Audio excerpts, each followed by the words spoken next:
Well, happy Monday, everybody. So glad that you're with us today on CHLY 101.7 FM.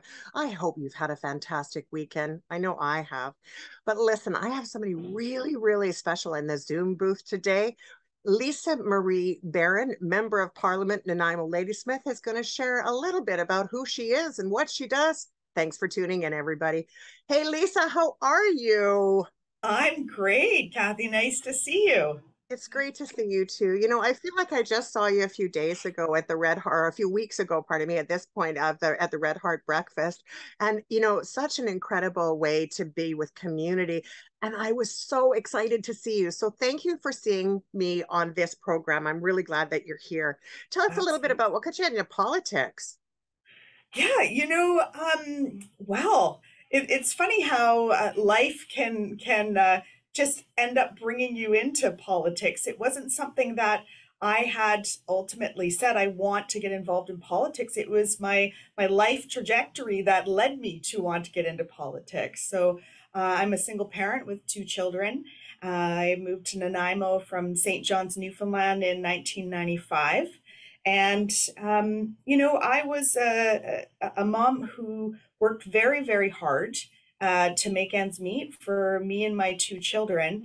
And yet, despite working really hard, working multiple jobs, Yeah. I just was not able to get ahead. I was always struggling to figure out, how to keep a roof over my head, how to keep food on the table, how to just pay the monthly bills. And it was just this very, very frustrating cycle every month in and out. And, there's so many in the community around us who are experiencing those exact same struggles as I was, seniors, single parents, more and more people around us. And what I was noticing in my day to day work was we had many in positions, in decision making positions, who may very well have good intentions, but it was very out of context. A lot of people Yes. just didn't understand what it was like to struggle to make ends meet.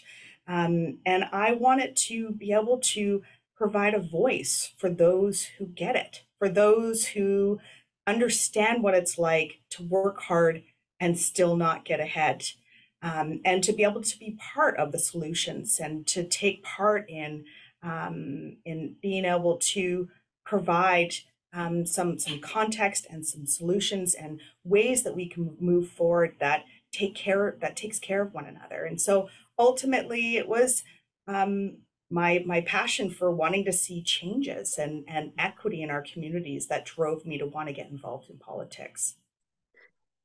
I entirely resonate with what you're saying. I recognize how many people I know from first experience, how difficult it is to be a single mom, how hard it is to sort of make ends meet and to try to figure out all of that.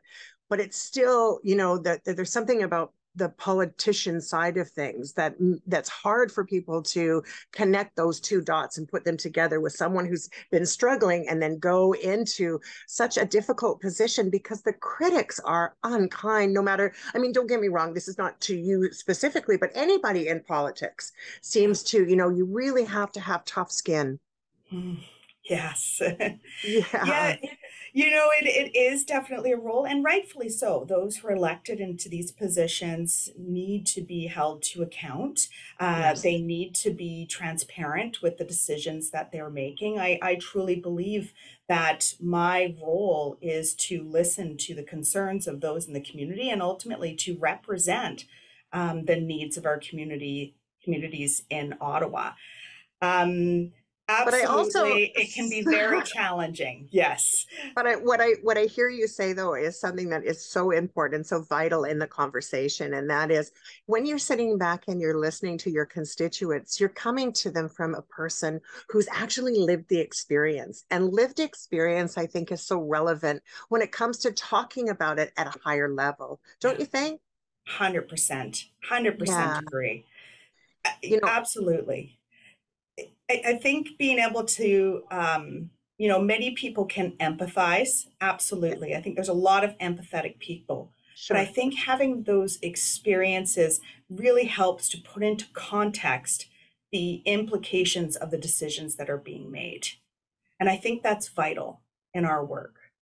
I think it's vital in at work, and I also think it's vital for our community to understand that whoever is in a place of decision making, Yeah. when you have that background, when you have that true understanding, then you can actually relate to, in practice, how do things get changed? There's one Mm. thing to think about a way that this solution, let's throw money at it, or let's throw this at it, or throw that at it. But those are not always the solutions, are they? No, absolutely not. There's a lot of well-intentioned solutions that are put into place, and the actual result is not at all what was intended. I Yeah. mean, yeah, that's I absolutely agree, and that's why this context is exactly right. I can't agree with you more. That this context is so important, so that we can stop and say, "Hey, wait a minute, is this actually doing what we are intending to do? Is this helping the people that we are intending to help?" And I think the other piece as well is stopping and saying, have we spoken to the people who are impacted? Are we hearing from those who are impacted before we move forward to make sure that the decisions that are being made are actually going to benefit those who are in these decisions? Kathy, I can tell you that people there are good people doing good work, Indeed. absolutely, in No federal doubt. politics, No doubt. but it is clear that there is a lot of disconnect. I mean, both in distance between Sure. here and Sure. Ottawa, and and often the life experiences of those who are making decisions, and I do think that needs to change. And so I am very proud of the work that's been done to date, since I've been elected, but there's still so much work that needs to be done. And so I can continue talking about that. I feel like I'm going down a bit of a rabbit hole there, but Not at all, actually. I think there's something to be said for that. And I think that it's important that we actually are recognizing that politics is more than just being elected. There's a lot of yeah, different variables that happen in order to get someone to move forward and move in the dial. And it's different from province to province. It's different from region to region. And those idiosyncrasies are often lost in the conversation when they're talking at the big tables. Um, absolutely. but I want to go back to something that you said earlier, which to me is is I think one of the key elements is nothing for us without us. There Yes. is so many decisions that are being made, particularly when we think about single moms, or we think about the unhoused population, or we think about some of the mental health and addiction kind of situations that are going on in our communities, and a lot of judgment being made around them. What we're seeing, on the other hand, too, is that decisions here locally, because of the work that you're doing and the work that Sheila Malcolmson is doing as well, it's that nothing for us without us mentality. And I value that. And I think I can't even say the word. It's a tough word to Constituents, say. yes. You know the word. You can tell I'm not in politics because I can't even say the right lingo. But I think you understand what I'm saying, right? Yeah, yeah, Yeah. absolutely. I mean, this just applies to everything, and right now, for example, we're hearing from so many people who are living with disabilities, Yes. and it's shocking the amount of money that they are expected to be able to get by on. It's just, people living with disabilities are legislated into poverty. They're not Yes. getting enough to be able to make ends meet because they're living with a disability. Yeah. I'm As are hearing from seniors, in truth, yeah, right? The yes, that's right. the amount of seniors that we're starting to see in the unhoused population and Oh, the PWD recipient population is mind-boggling. absolutely. Seniors who Yeah. are living off fixed incomes, their Yeah. incomes are not increasing, yet the cost of living is just skyrocketing. And now you're absolutely right, Kathy. We're hearing from these same people that they are, struggling to, seniors who, instead of enjoying their retirement, are worried about how they're going to keep a roof over their heads, and in a position where they're quite precariously housed now, which is so disheartening. And this is where we need federal leadership. And this is why I was a school board trustee prior to becoming involved in federal politics. And I wanted to become involved in federal politics because I saw the trickle effect of the federal government not prioritizing or appropriately funding real solutions for people. And the people that feel it are the people in our communities, but also that trickle effect onto the provinces and territories, onto the municipal government, into school districts, where they're feeling the implications of the lack of funding being appropriately placed right from the onset at the federal level. And people living with disabilities is an example here where the federal government, the Liberals, have promised a national disability benefit to ensure that those living with disabilities have access to the incomes that they need and deserve to be able to make ends meet. And instead of following through with this promise, we're seeing just it being delayed after delayed after delayed. So it's very heartbreaking to see. So this is something that I've been calling out in my position is, why did it take 4 days to bail out big banks through the pandemic, yet it's taking us how long to figure out how to appropriately fund people, not fund, but appropriately invest in and provide the funds needed for people living with disabilities to have access to their basic human rights.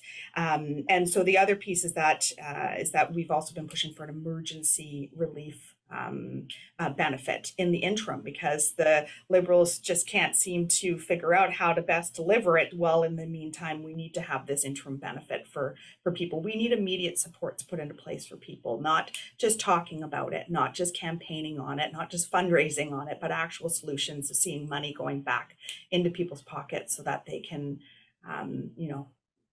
be happy and healthy in our communities and contribute in endless ways. Well, and I think that when we saw COVID and we realized that a lot of people were going to potentially lose their jobs, economically speaking, many businesses shut down. Yeah. The feds came forward with a couple bucks to be able to support that on a national level, which really is quite outstanding. But people were actually making more on the CERB for these benefits that were Canada-wide for anyone in Canada who was in a position where they were losing their ability to work because of COVID. They got a $2,000 benefit, but PWD is $1,000 or less across the board. I don't understand that. Do you? Is there some kind of, are there different pools of money? Is that why people are not able to receive more money when they really need it the most? Because to me, this seems more like an emergency in this situation that we have. This trickle down effect of PWD not getting enough money is also finding people now unhoused because they can't pay the rent any longer. The rents, if you can find real estate anyway, but the rents are exorbitant. So how can we justify that with the government to make some more equitable decisions when it comes to the dollars and cents of our Canadians? Yeah. Yeah, ultimately, while you're talking about all this, I'm thinking about the fact that everybody, seniors, people living with disabilities, single parents, the working family, everybody deserves to have access to the basic income that they need to be able to make ends meet. I'm not sure if you're aware, my colleague, Leah Gazan from Winnipeg Centre, she's an incredible, powerful Indigenous woman who's the member of parliament, as I said, from Winnipeg Centre. And she's put forward a bill around guaranteed livable basic income. And the premise of this is exactly what we're talking about. We're talking about the fact that people deserve to have access to their basic human rights. And when people have access to their basic human rights, everybody benefits in all aspects of our communities. Business benefits, tourism benefits, our healthcare system benefits, the individuals who are accessing the basic income benefit. This is a win-win for everybody, and it's something that we keep pushing for. And I think, the pandemic really amplified the need for these basic human rights to be provided for everybody in our communities, because ultimately when those needs are not being met, we see many of the symptoms of people struggling that we're seeing too frequently around us right now in our communities. I also kind of want to talk a little bit about from something that you at the beginning of the conversation we spoke of, which is being a single mom, raising your kids and trying to have enough money to not only raise your family, but also be able to provide, excuse me, a proper home for our kids, right? Yeah. And when I come from poverty, I come from being in the welfare system. The welfare system today is not even close to what it was way back when. It's a very, very different system. Yeah. Having said that, it's been, really slashed down. And I'm not saying that people need to go on welfare, but there are instances where welfare is a very valuable thing. But from the beginning of our conversation, one of the things that resonated with me is the generational poverty that comes alongside with that. Yes. And so what I fear is, and I know for myself, because I've lived that experience, is that even in my adult life, I'm constantly wanting to make sure, what is everything safe? Have I got a roof over my head? Are my bills paid? Because I've been back at the welfare office when I was a young mother with my son. Yeah. And, our family had been off welfare. My mother fought to get off welfare for a single mom with three children. There I was in my early 20s. My mom had beat the system. I then found myself in the system. And I remember standing at the welfare office devastated, Yeah. absolutely devastated that I had to sign a piece of paper and say I couldn't make it on my own. Yeah. And it's so different today because back then it was a few $100s that you needed it to get by. Today, the basic minimum wage is $16 and something, recently raised.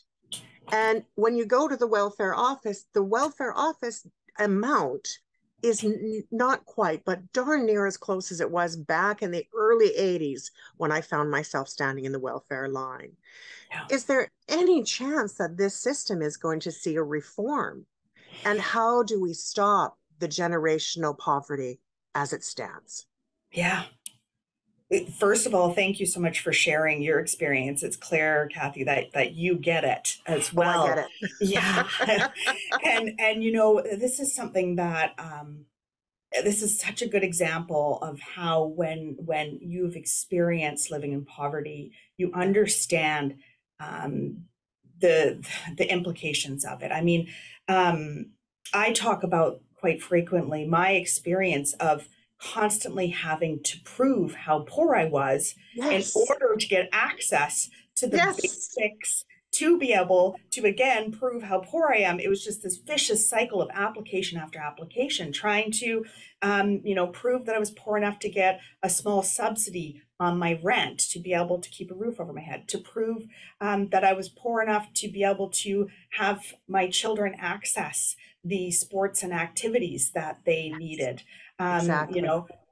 Poor enough to be able to access the childcare that my children needed for me to be able to work in the job that didn't make enough to make ends meet.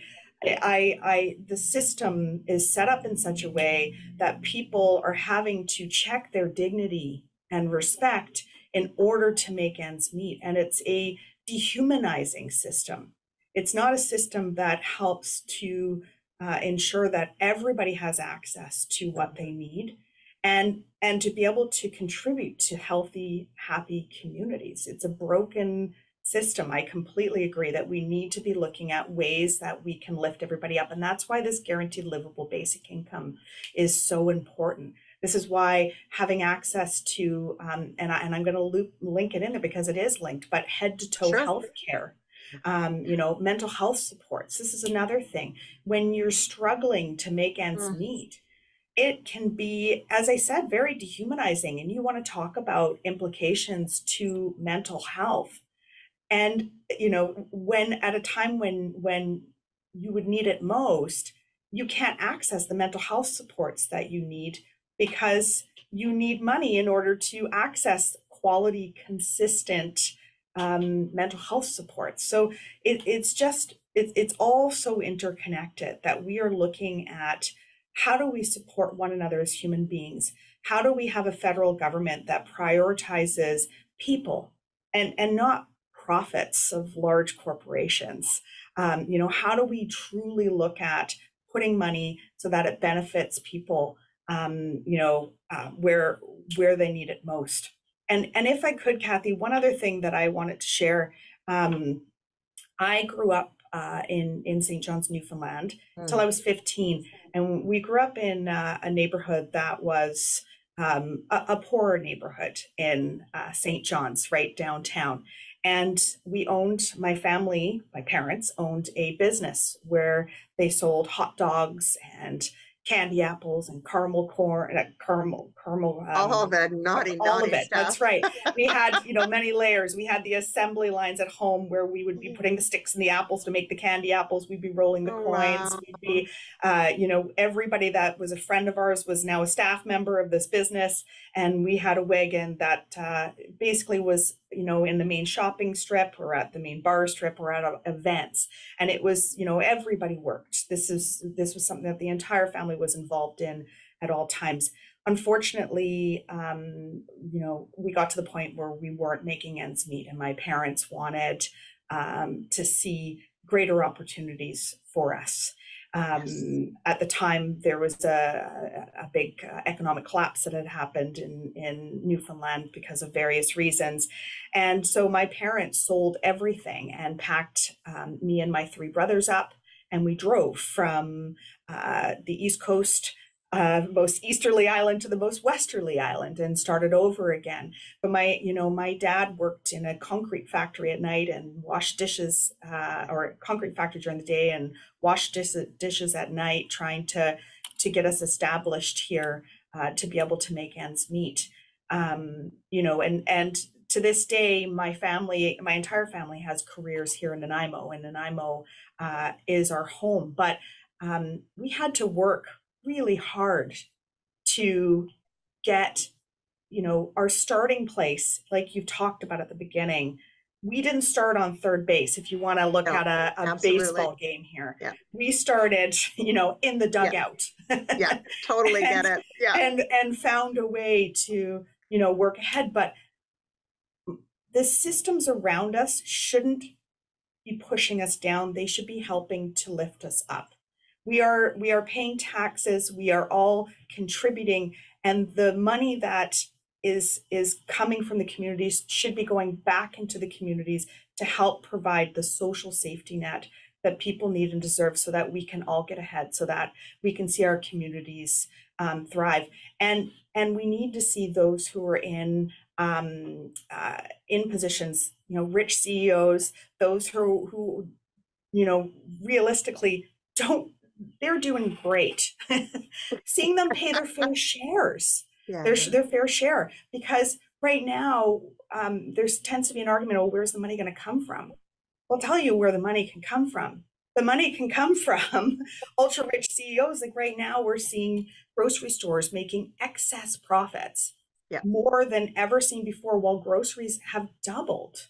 How is Absolutely. that fair? We're seeing large corporations using our housing as a stock market. Yes. Our government is allowing tax loopholes to allow these large corporations to swoop in, buy out our housing, and as a basic human right that people need and deserve, we're not able to even compete with what's happening. And so my work day in and day out is centered on how can we lift up people, and make sure that we're doing our job of supporting people to build the healthiest and happiest communities that we can all live in together. Lisa, what's the hardest part about your job? Really, what's the hardest part? Not that I like to go to the negative, but I think that people No, need to sort of see that there is some parts of it that I'm sure yeah. are very easy, but other parts not so much. Absolutely. So the first thing that comes to mind is, I worked in local school board politics before. It was local, and I have to say that people did a good job of sitting down together. And yes, there was differences of opinion. But Of course, there people, always is. somebody would speak, and then the next person would wait their turn, and there was for the most part constructive discussions trying to move forward together towards a solution. Yeah. And so perhaps that experience, I guess I had hoped that I would see more of that. Yeah. I in understand. federal politics. And Yeah. if I could be frank, currently there's only 30% women in federal politics. This is the highest number that we have ever seen in federal politics. It's nowhere near enough. And I really, truly believe that if we saw increased representation in federal politics, if we saw increased women in federal politics, that we would see some of this adversarial politics decrease. I really do feel that a big piece of us moving forward together and collaboratively working towards solutions for people is seeing those in our communities represented in these decision-making positions.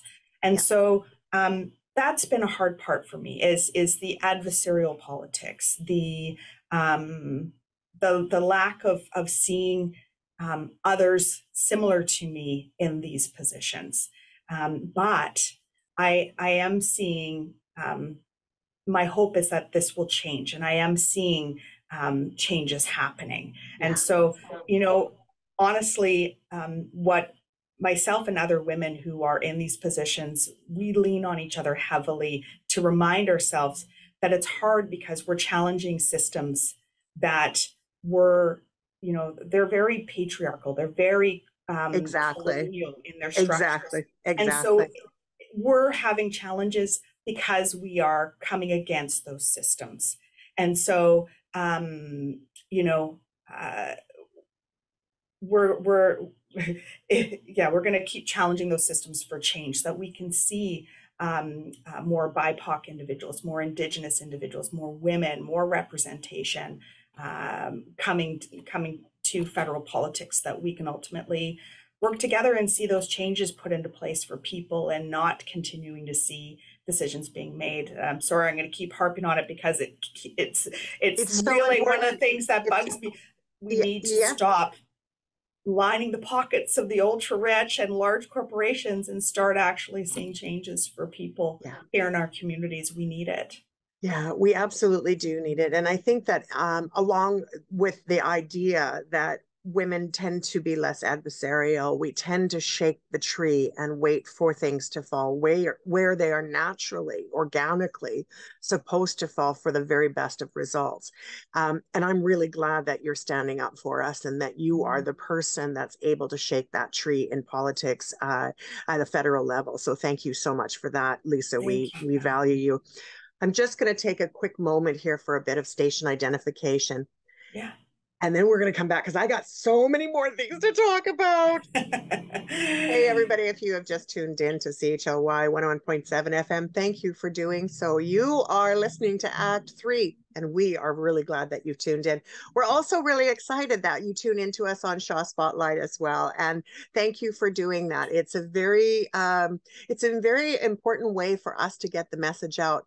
If you miss our broadcast, however, you can also listen to us on Spotify, iHeartRadio, and you can watch us on YouTube. If you are watching this on YouTube, please do us a favor, help spread the word, like, subscribe, and share. We really do appreciate it. One of the things that I love about the conversations that we have on this radio show is that we talk about some tougher issues at times, some things that, maybe people don't think about it so much. And we're often rather transparent, or I'm often transparent with my own life as part of the conversation. There's no reason for this. It's not like I'm looking for anything in particular, but I know that I identify with an awful lot of people out there. This conversation is not meant to shame anyone or to change anyone in a way that is against your personal values. This is a conversation with a really, really admired representative of our community, and that's today, Lisa Marie Barron. Lisa, thanks again for being with us. I get shivers up and down my spine when I know that we're doing the right thing. And I'm feeling those shivers right now. I know that so much of what you've said today, people are truly resonated with. And I also think that, people have a misunderstanding that people all want handouts. And when we talk to government officials, we're just looking for another handout, when really most people are not looking for that at all.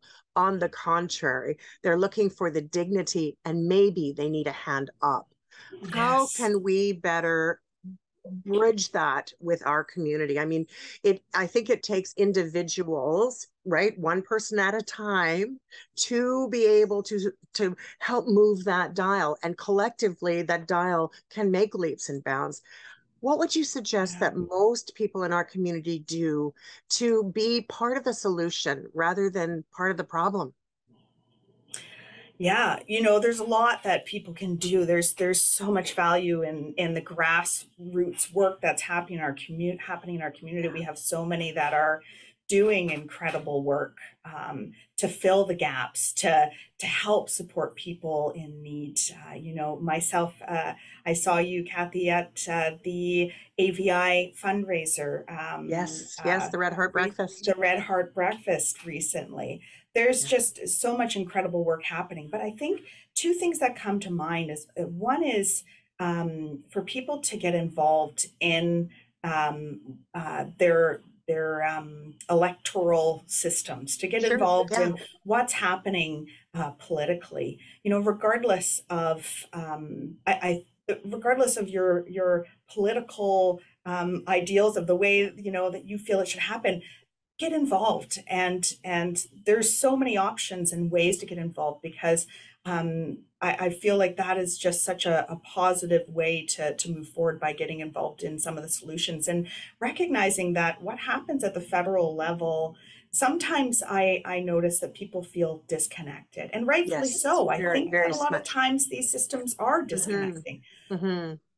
Acknowledging that the decisions that are being made at the federal level really do matter, and trickle and impact people right here at home in endless ways, whether it be housing, whether it be access to guaranteed livable basic income, mental health supports, how we address, and currently the lack of actions surrounding the toxic substance crisis, Yes, yes, environment. We're in a climate crisis. This is a time right now where there are there's a lot of reasons why we need to be paying attention, and to get involved, and to um, take part in not just voting, but in having your voices heard, reaching out to myself or other elected members, so that I can more so I can best represent those voices when I'm in Ottawa. Because ultimately, my goal is to bring forward not just the challenges that we're experiencing here, to apply pressure on the Liberal government who's in power to bring funding here at home, but also to highlight our strengths. We have an incredible community full of incredible people here. I want people in Ottawa to notice. And yes, and so yes. having their voices, hearing from people in the constituency, that is huge for me to be able to do my work uh, in the best way that I can. There's also a myth that politicians are not accessible. Mm. How could you, let's dispel that myth, shall we? I know from my own experience that I moved into the beautiful, beautiful community of Nanaimo some 13 years ago. First couple of years, just it took a while for me to sort of get in and get around and to figure things out. But soon after, I met all kinds of our local politicians, our provincial politicians, our federal politicians, Mhm. and it's always been easy for me to talk to you all, but some people are a bit shy about it. What would you say to those people? Reach out. Yeah. Absolutely.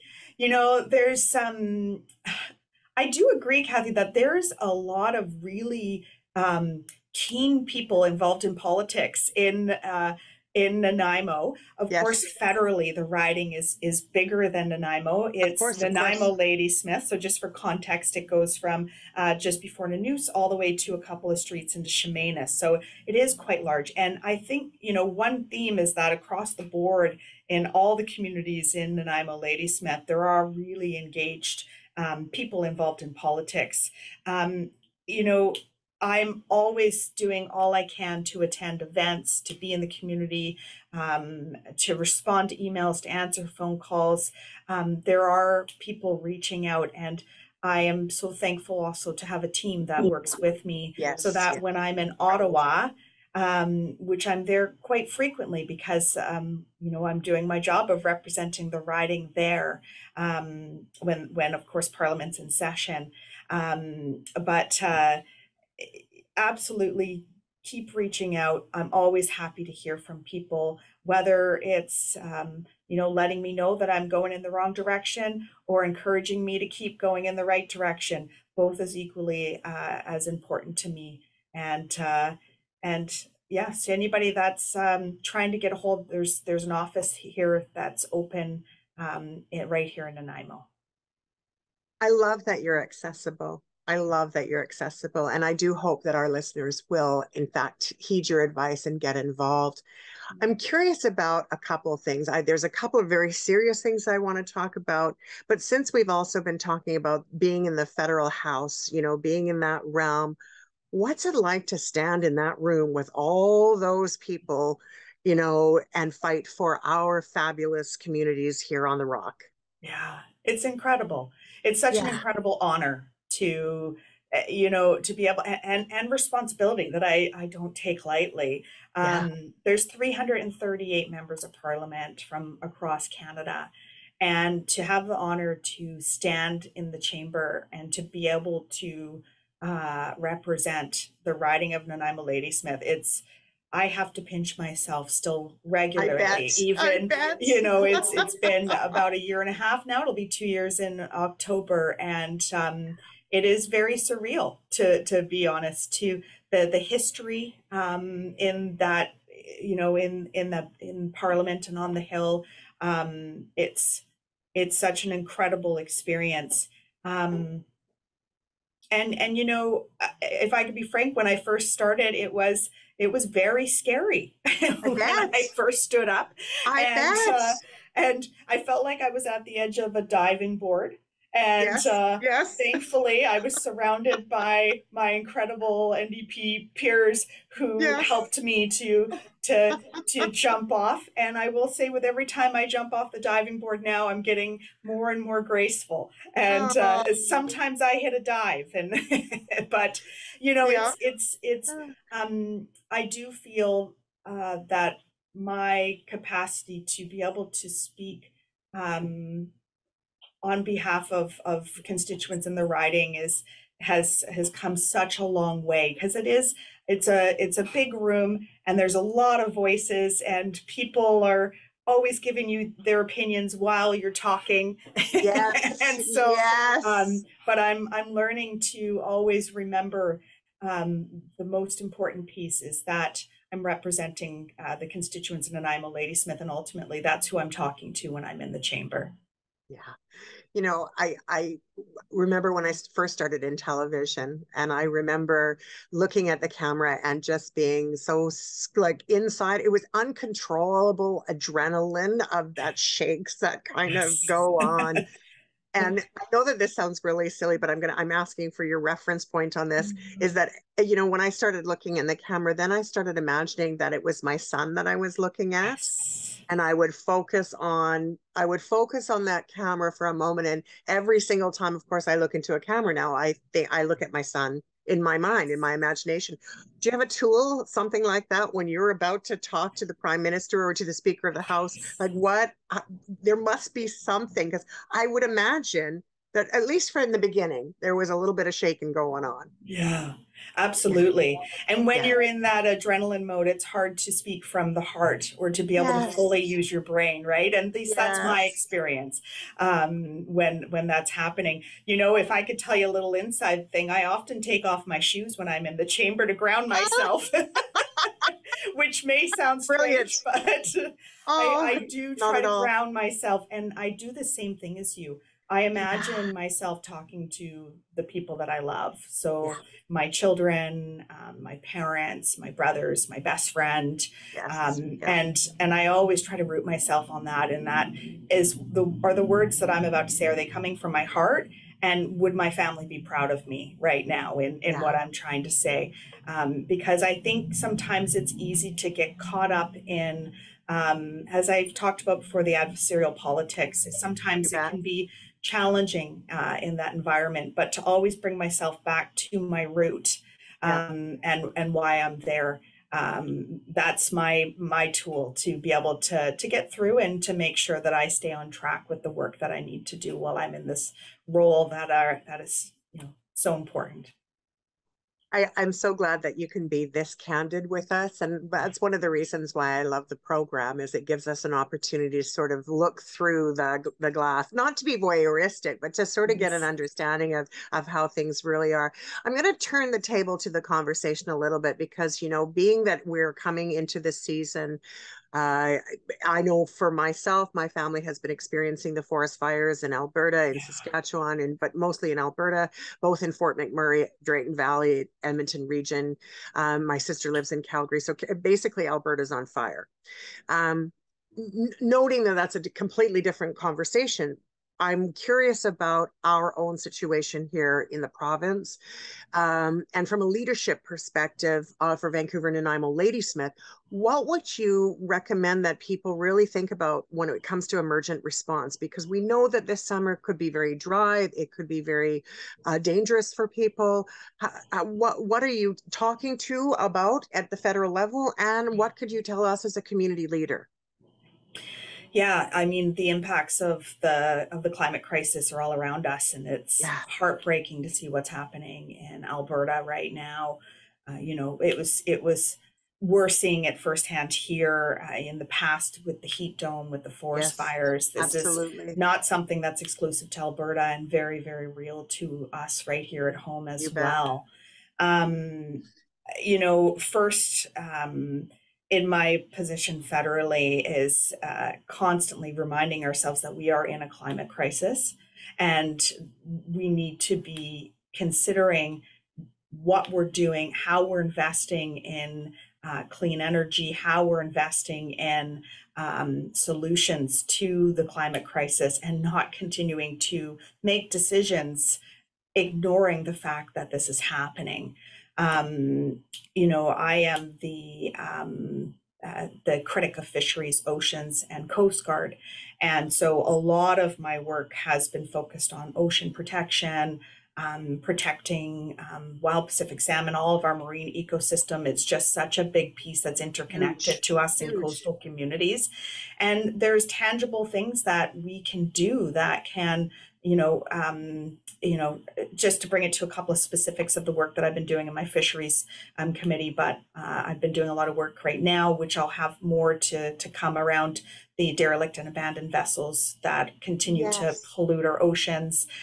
Also, around, you know, right now we are seeing fish farms that are continuing to pollute our oceans and pollute our surrounding marine ecosystems. And so that's been something that I've been pushing really hard is for us to, you know, at a time when our marine ecosystems have so many challenges already with the climate crisis, with warming oceans, we need to not be having additional barriers in our marine ecosystems health. And so that's one piece that we've been looking at.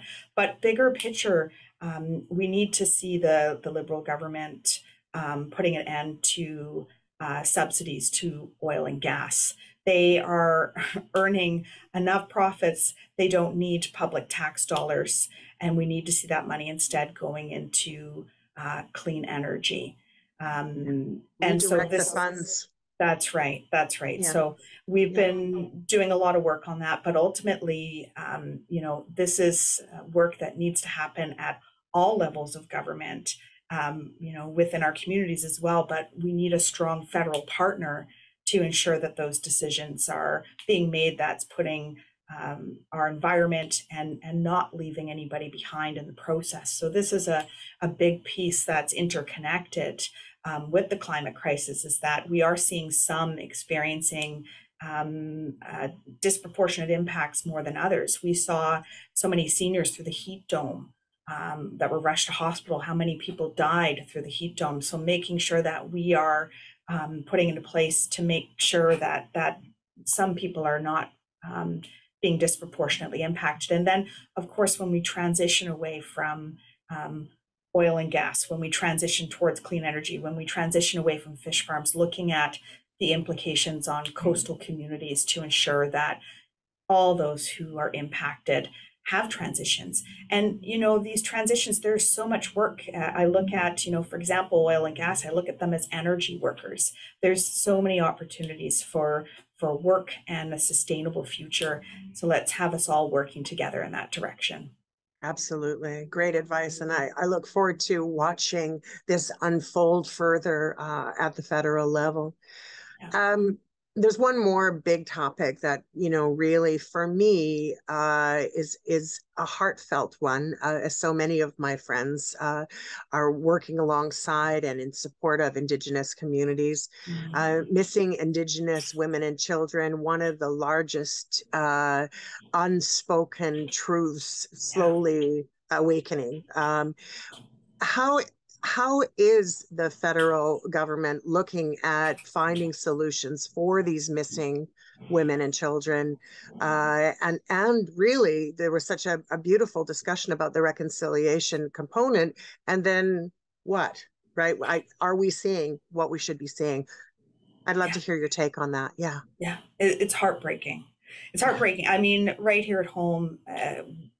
So if I can speak Yes. personally, my friend and so many of us know of the Lisa Marie Young having gone missing, Yes. and I knew Lisa Marie. She lit up rooms when she entered them, and tragically went missing when she was 21 years old, and this was almost 21 years ago now, and still the families and loved ones of Lisa Marie Young has no answers, despite annual marches and billboards and rewards.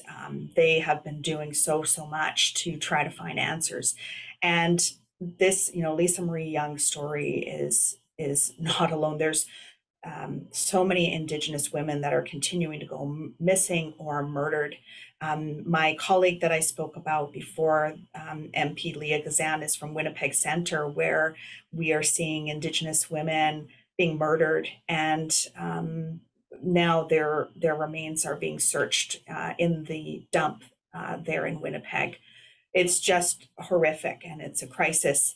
And yet we are seeing very little action happening by the Liberal government to address this crisis and to prevent it from happening in the first place.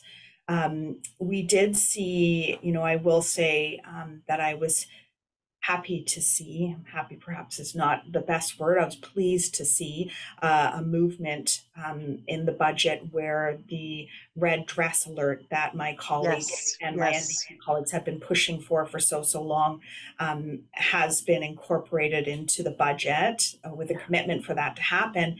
Now, for anybody who's unaware, it is similar to an Amber Alert, and this tool would help, if hopefully to keep Indigenous women safe, and if they do tragically go missing, to help ensure that their loved ones find answers as to what happened.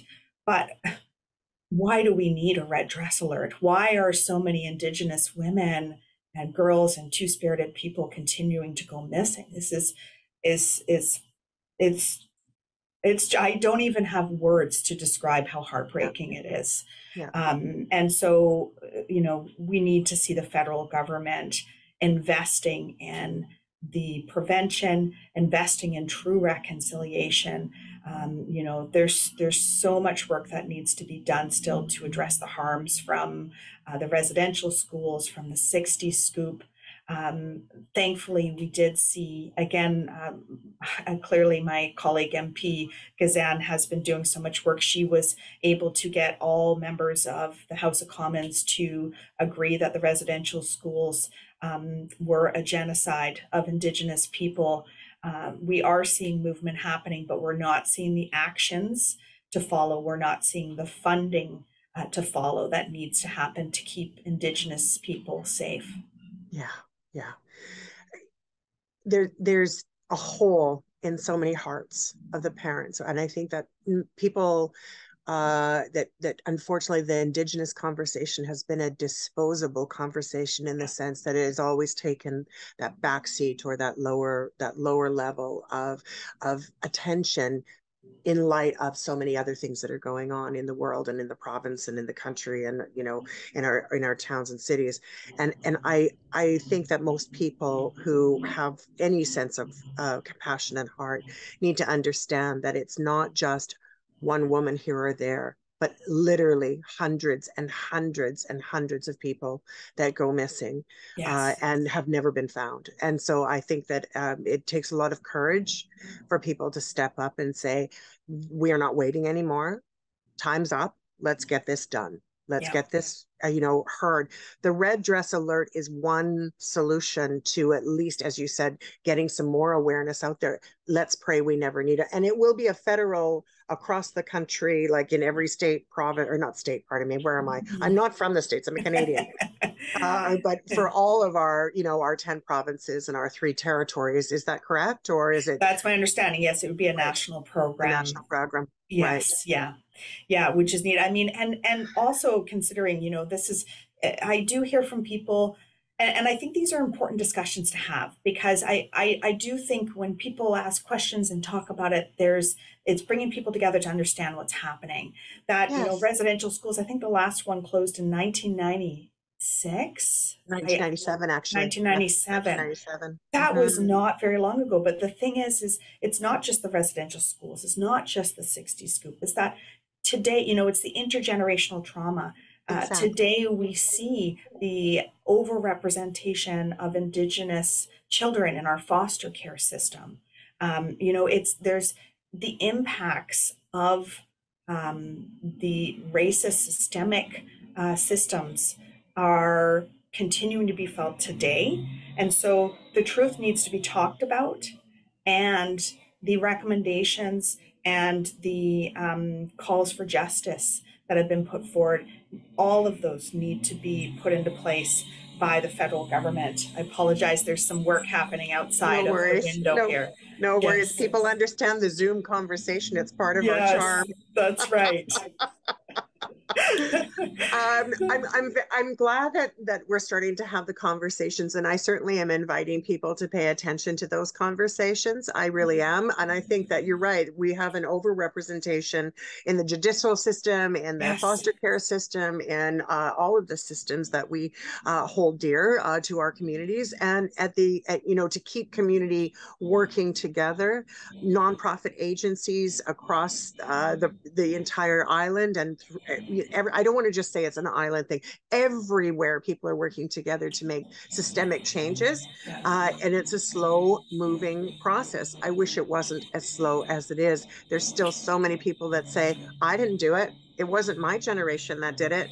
When in actual fact, that's part of that generational conversation. My mother didn't choose to be poor. We didn't choose to be in the system. People are not choosing to have poisonous drugs. They're not choosing to live on the street intentionally. There are other things that play here that we need to recognize, and having the tougher conversations is one of the ways we can help accomplish some successes, right? Absolutely. And to hopefully make some systemic changes. We're almost out of time, which blows my mind because I have so many things I want to say and ask you, and Yes, sort of pick your brain. So hopefully this will be the first of many conversations that we will have together I on agree. air to sort of figure things out.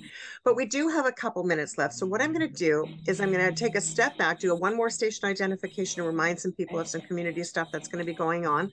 And then when we come back, I always like to leave the show with a piece of wisdom that sort of, what if we could do anything or say anything to community, what might that look like? So I'm going to leave you with that thought while I do the station identification.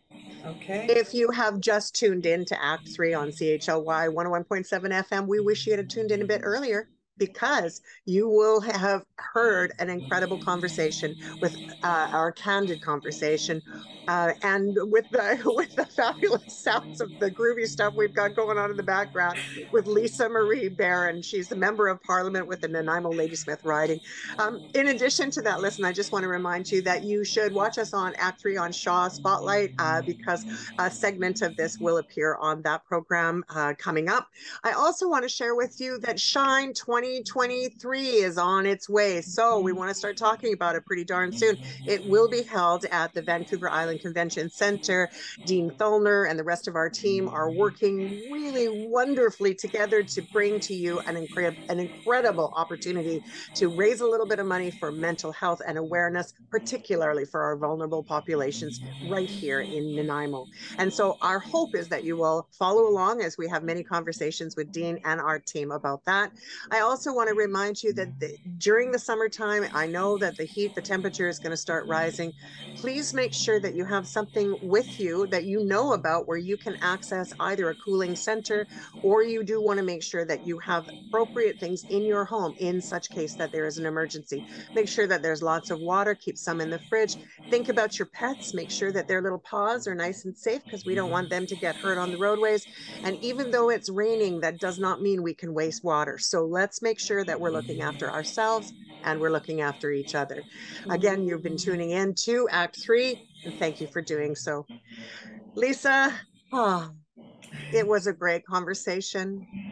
So much wisdom coming from you already. I feel almost that I shouldn't be asking you for more, but I want some more. If you could vibe with our community, something that you would really want people to know, not only about the politics side of things, but yourself and your journey through all of this, what might that look like for you? Oh, that's a big question. I I know. apologize for the noise in the background. We're in a busy area of downtown Nanaimo here, so No there's a worries. lot of action happening around us. Do you know, Kathy, thank you so much for having me on the show and for these important discussions. You know, I think ultimately right now we are seeing many struggling in the community. We live in a beautiful community full of incredible people. I, went out and did a cold ocean dip just the other day with my daughter, and was reflecting on what an incredible place we live in. Ultimately, the work that I'm doing is trying to help build the healthiest,